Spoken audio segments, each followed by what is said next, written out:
viendrait juger les vivants et les morts.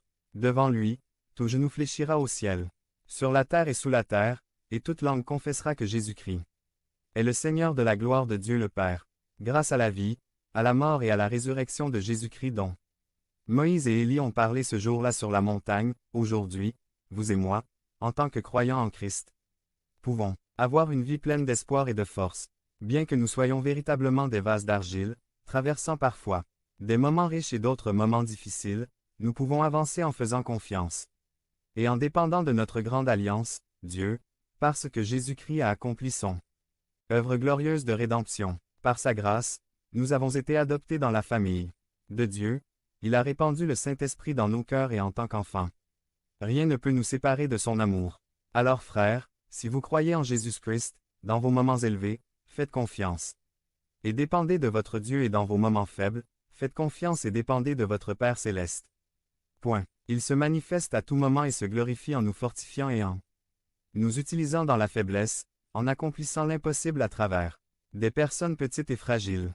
Si vous traversez un moment fort de votre vie, reconnaissez avec gratitude et humilité le Seigneur Jésus-Christ dans votre vie. Si vous traversez un moment difficile dans votre vie, reconnaissez avec humilité et confiance le Seigneur Jésus-Christ dans votre vie. Il a promis d'être avec nous chaque jour jusqu'à la fin du monde et que le Dieu de l'Alliance n'abandonnera jamais son peuple. Vivons avec confiance comme des vases fragiles et d'argile, dont la force vient d'un Dieu grand, fort et fidèle à qui est gloire pour toujours et à jamais. Devenez membre de la chaîne et soyez un instrument de la parole de Dieu. Ne manquez pas cette opportunité d'avoir un impact sur des vies. Cliquez maintenant sur le lien dans la description et aidez-nous à diffuser la parole de Dieu. Pourquoi faire? Justice et miséricorde par Wilbur Madera Rivas. Résumé. Pratiquer la justice et la miséricorde dans nos vies est notre réponse d'adoration aux œuvres et au caractère de Dieu. Un jour, alors que j'étais au bureau, le secrétaire m'a appelé, parce qu'il cherchait le pasteur de l'église. En répondant, mon interlocuteur s'est identifié comme étant le pasteur d'une église presbytérienne de Veracruz.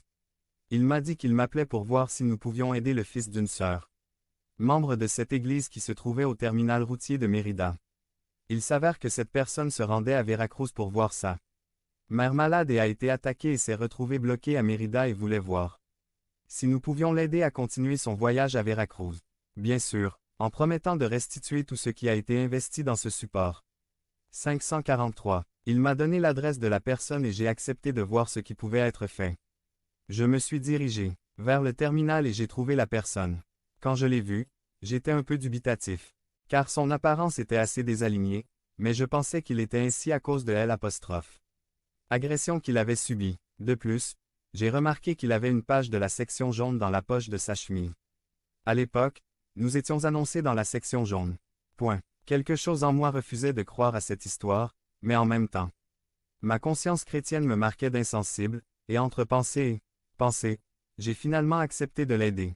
Je lui ai acheté un ticket de bus, un gâteau et je l'ai regardé monter dans son camion pour partir. Quelques semaines se sont écoulées, plus ou moins, lorsque j'ai reçu un appel d'un de mes amis pasteurs de l'État de Campeche, me disant qu'il avait appelé le bureau de son église, soi-disant le pasteur Wilbur Madera, pour demander de l'aide pour un frère qui était dans le terminal de Campeche.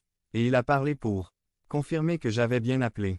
Bien sûr, je lui ai dit que la même chose m'était arrivée et que cette personne était clairement un escroc. Mais l'histoire ne s'arrête pas là. Au fil du temps, j'ai continué à recevoir des appels